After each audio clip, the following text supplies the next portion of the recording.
सुप्रभात विद्यार्थियों। मैं अमित कुमार सिंघल, टीजीटी हिंदी केंद्रीय विद्यालय दिरांग।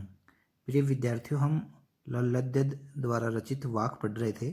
जो कश्मीरी कवयित्री हैं लल्लद्देद, उनके वाक पढ़ रहे थे। और वाक है जो एक कश्मीरी शैली है। क्या है? लल्लद्देद की काव्य शैली को क्या कहा जाता है? वाक कहा जाता है। इनकी शैली है लल्लद्देद की। तो हमने पहला और दूसरा वाक पढ़ लिया था। अब आज हम तीसरा वाक पढ़ेंगे। तो चलिए देखते हैं। आई सीधी राह से गई न सीधी राह। देखिए, यहाँ लल्लद्देद है वो कबीर की तरह है, सीधी भाषा में बात न कर दार्शनिक भाषा में बात कर रही है। ठीक है, एक तो हमें ये समझना है। दूसरी, इनकी भाषा है वो पंडिताऊपन नहीं लिए हुए है और दरबारी या अरबी फारसी के बोझ के तले नहीं दबी हुई है।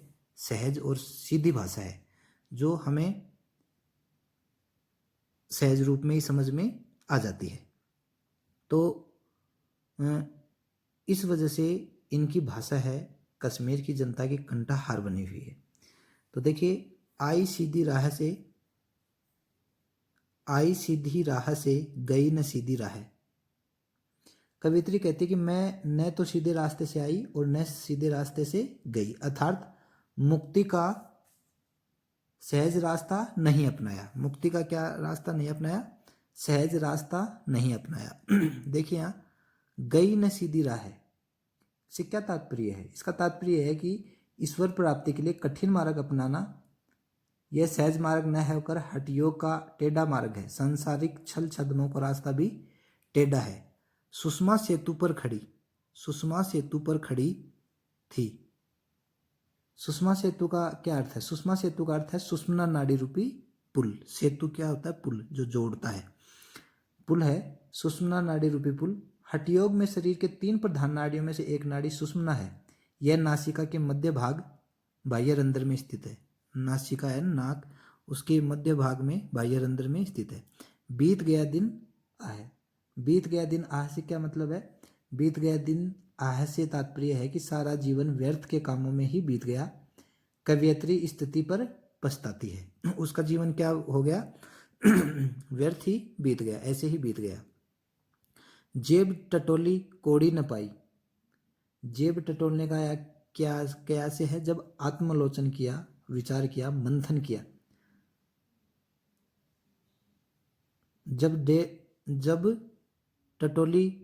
जेब टटोली कोड़ी न पाई। कोड़ी न पाया यानी कुछ भी शेष नहीं बचा, उसका जीवन ऐसे ही बीत गया। माझी को दूं क्या उतराई। माझी किसे कहा गया? मांझी नाविक को कहा गया। मांझी क्या होता है? नाविक को कहा गया। माझी को दूं क्या उतराई, यानी अब जो भवसागर पार कराने वाला माझी है, ईश्वर है, मैं उसको क्या दूं? यानी मेरे जीवन में कोई अच्छा कर्म बचा ही नहीं, मैंने तो उसको हठयोग का मार्ग अपनाकर, यानी कठिन ईश्वर को प्राप्त करने का कठिन मार्ग अपनाकर ऐसे ही गवा दिया। सहज रूप में भी ईश्वर को प्राप्त किया जा सकता है, लेकिन मैंने जीवन व्यर्थ में ही गवा दिया। अब जब मैं खुद पे आत्मलोचन करने बैठी हूँ या खुद आत्मलोचन कर रही हूँ तो मेरे पास सदकर्मों के लिए कुछ भी नहीं बचा है। माझी को दुख क्या उतराई, या माझी का आशय नाविक, और नाविक का यहाँ मतलब है परमात्मा से, वही हमारी जीवन रूपी नौका को पार लगाता है। तो यानी ईश्वर को अपने सतरूपी कर्मों का देने के लिए मेरे पास कुछ भी नहीं बचा। क्यों? क्योंकि उसने सहज जीवन नहीं जिया और कठिन कामों में ही अपना जीवन बिता दिया। कवयित्री माझी के समक्ष परेशान क्यों है? कवयित्री माझी के परमात्मा के समक्ष परेशान इसलिए है क्योंकि अब उसके पास देने के लिए कुछ भी शेष नहीं रह गया है। दिन यूं बिता देने का क्या परिणाम हुआ? बीत गया दिन आहे। दिन यूं बिता देने का परिणाम यह हुआ कि वह मुक्ति नहीं पा सकी। उसके सारे प्रयास क्या हो गए? व्यर्थ हो गए। सारा जीवन व्यर्थ के कामों में बीत गया। कवयित्री इस स्थिति पर पछताती है। बीत गया दिन आहे, वह अपने उस पे जीवन पे पछताती है। कवित्री ने अपने दिन कैसे बिता दिया? कवित्री ने अपना दिन व्यर्थ के चक्रों में पढ़कर बिता दिया। उसने हठयोग का सारा सहारा लिया, वह सुषुम्ना नाड़ी को पकड़कर कुंडली जगाने के प्रयास में लगी रही, इसी में जीवन बीत गया। जबकि ईश्वर को सहज रूप से भी पाया जा सकता है। तो आशा है कि आपको समझ में आ गया होगा। हमने एक एक लाइन देख ली इसकी। चलिए नेक्स्ट चौथा वाक्य देखते हैं हम। थल थल में बसता है शिव, भेद न कर क्या हिंदू मुसलमान ज्ञानी। थल थल यानी सर्वत्र, थल थल का मतलब क्या है, सर्वत्र है। तो कवयित्री बताती है कि ईश्वर सर्वव्यापक है, वह प्रत्येक स्थान पर बसता है, उसे कहीं ढूंढने की आवश्यकता नहीं है। भेद न कर क्या हिंदू मुसलमान, हमें हिंदू मुसलमानों में कोई भेद नहीं करना चाहिए। यदि हम ज्ञानी होने का दावा करते हैं, ज्ञानी है तो स्वयं को जानो, यदि हम ज्ञानी होने का दावा करते हैं तो हमें स्वयं जानने का प्रयास करना चाहिए। हमें हिंदू मुसलमान में भेद नहीं करना चाहिए। वही है साहब से पहचान, यदि हम स्वयं को जान जाएंगे तो हम ईश्वर को भी पहचान जाएंगे। ईश्वर का वास हमारे अंदर है, जो आत्मा के रूप में हमारे में विराजमान है। ज्ञानी है तो स्वयं को पहचान, यानी व्यक्ति अगर ज्ञानी है, ज्ञान की बात करता तो उसे खुद को पहचानना चाहिए। और अब इसमें एक तो हमसे पूछे कि ये पंक्तियां किसकी हैं, ये लल्लद की हैं। कविता का क्या नाम है, वाक है। कवित्री के अनुसार ईश्वर कहाँ बसता है, थल थल में बसता है, यानी कण कण में ईश्वर विद्यमान है, उसे ढूंढने की आवश्यकता नहीं है। ज्ञानी है तो स्वयं को पहचान, सच्चा ज्ञानी कौन है, सच्चा ज्ञानी वह है जो स्वयं को जानता है। कवियत्री किसको सर्वव्यापक बताती है, शिव, शिव यानी ईश्वर को, ईश्वर को सर्वव्यापक बताती है। कवित्री के अनुसार किन में भेद नहीं करना चाहिए, भेद न कर क्या हिंदू मुसलमान, हिंदू मुसलमानों में भेद नहीं होना चाहिए। थल थल में बसता है शिव में, थल थल और शिव से क्या तात्पर्य, थल थल से तात्पर्य है सर्वत्र, और शिव से क्या तात्पर्य है, ईश्वर। देखो थल थल यानी कर्ण कर्ण, यानी स्थान स्थान पे विद्यमान है। तो एक थल का भी मतलब ये है और दूसरे थल का भी ये मतलब है। एक ही शब्द दो बार है, दोनों बार एक ही अर्थ हो, वहाँ पुनरुक्ति प्रकाश अलंकार होता है। कौन सा अलंकार है, पुनरुक्ति प्रकाश अलंकार है। कवयित्री ने समाज में प्रचलित किस सामाजिक बुराई का विरोध किया है, कवयित्री ने समाज में धर्म के नाम पर हिंदू मुसलमानों के भेद करने की बुराई का विरोध किया है। ज्ञानी है तो स्वयं को जान, में स्वयं को जानने से क्या आशय है, स्वयं को जानने से कवयित्री का आशय है कि यदि हम यह जान ले कि ईश्वर का वास हमारे अंदर ही है तो हम सच्चे ज्ञानी हैं। तो प्रिय विद्यार्थियों, ये थे तीसरा और चौथा वाक। और अब हम इसके शब्दार्थ, कठिन शब्दार्थ पढ़ लेते हैं। वाक, वाक क्या है, वाणी, शब्द या कथन।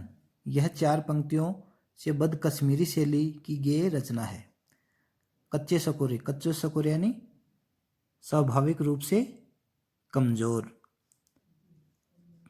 कच्चे सकोरे, कच्चे धागे, कच्चे धागे की नाव, कमजोर नासवान कच्चे रस्सी, कच्चे कच्चे सकोरे, स्वाभाविक रूप से कमजोर। और नाव यानी जीवन रूपी नाव। सम, सम आया है अंतःकरण तथा बाह्य इंद्रियों का निग्रह। समभावी, समानता का भाव रखने वाला। संत का स्वभाव कैसा होता है, समभावी होता है। खुलेगी सांकल बंद द्वार की से, यहाँ क्या मतलब है, चेतना व्यापक होगी, मन मुक्त होगा। गई न सीधी राह से क्या मतलब है, जीवन में सांसारिक छल छद्मों के रास्ते पर चलती रही, छल छद्मों के बयान बेकार के कामों में, तुच्छ कामों में लगी रही। सुषमा सेतु, सुषमना, सुषुम सेतु का क्या मतलब, सुषमना नाड़ी रूपी पुल। हठयोग में तीन प्रधान नाड़ियों में से एक नाड़ी सुषमना जो नासिका के मध्य बाह्य रंध्र में स्थित है। जेब टटोली यानी आत्मलोचन किया, खुद का निरीक्षण किया। कोड़ी न पाई यानी कुछ भी प्राप्त न हुआ। माझी यानी ईश्वर, गुरु, नाविक। उतराई सदक्रम रूपी मेहनताना। थल थल यानी सर्वत्र, और शिव यानी ईश्वर, साहिब यानी स्वामी। तो विद्यार्थियों, ये कठिन शब्दार्थ थे और हमें इनको पढ़ना है। इसमें क्वेश्चन है, यहाँ रस्सी किसके लिए प्रयुक्त, यहाँ रस्सी यहाँ किसके लिए प्रयुक्त हुआ है और वह कैसी है। यहाँ रस्सी शब्द का प्रयोग कमजोर और नाशवान सहारे यानी शरीर के लिए हुआ है। यह रस्सी कच्ची है अर्थात कमजोर है, इसी से जीवन रूपी नाव खींचने का प्रयास हो रहा है। कवयित्री द्वारा मुक्ति के लिए किए जाने वाले व्यर्थ प्रयास क्यों हो रहे हैं? कवयित्री द्वारा अपनी मुक्ति के लिए किए जाने वाले प्रयास इसलिए व्यर्थ हो रहे हैं क्योंकि उनमें अभी कच्चापन है। जिस प्रकार कच्चे सकोरे में पानी टपकता है, कच्चे सकोरे यानी कच्चे घड़े में, उसी प्रकार उसके प्रयासों में दृढ़ता न होने के कारण वे भी व्यर्थ हो रहे हैं। कवयित्री का घर जाने की चाह से क्या तात्पर्य, यानी वो ईश्वर से मिलना चाहती है, वह ईश्वर के पास जाना चाहती है, वही उसका वास्तविक घर है। भाव स्पष्ट कीजिए। जब जेब टटोली कोड़ी न पाई, यानी इस पंक्ति का भाव यह है कि हठ योग आदि क्रियाओं से व्यक्ति को कुछ नहीं मिलता। व्यक्ति को सहज भक्ति का मार्ग अपनाना चाहिए। खा खाकर कुछ नहीं पाएगा, न खाकर बनेगा अहंकारी। भूखा रहकर व्यक्ति ईश्वर को प्राप्त करने का प्रयास व्यर्थ है, वह व्यक्ति को अहंकारी बनाता है। सांसारिक वस्तुओं को अधिक उपभोग से व्यक्ति को संतुष्टि नहीं देता, इनसे कुछ भी नहीं मिलता। बंद द्वार की सांकल खोलने से लल्लद्दद ने क्या उपाय किया है? उसने उपाय सुझाया कि अंतःकरणता बाह्य इंद्रियों पर काबू पाना सम खाने का परामर्श देती है। इससे व्यक्ति समभावी बनता है और इसी से मुक्ति का मार्ग खुलता है। ईश्वर की प्राप्ति के लिए बहुत से साधक हठ योग जैसी कठिन साधना भी करते हैं, लेकिन उससे भी लक्ष्य प्राप्त नहीं होता। यह भाव किन पंक्तियों में व्यक्त हुआ है? आई सीधी राह से गई न सीधी राह, सुसुम सेतु पर खड़ी थी बीत गया दिन आया, जब जेब टटोली कोड़ी न पाई, मांझी को दू क्या उतराई। इनमें पंक्तियों में हुआ है। ज्ञान से कवयित्री का क्या अभिप्राय है?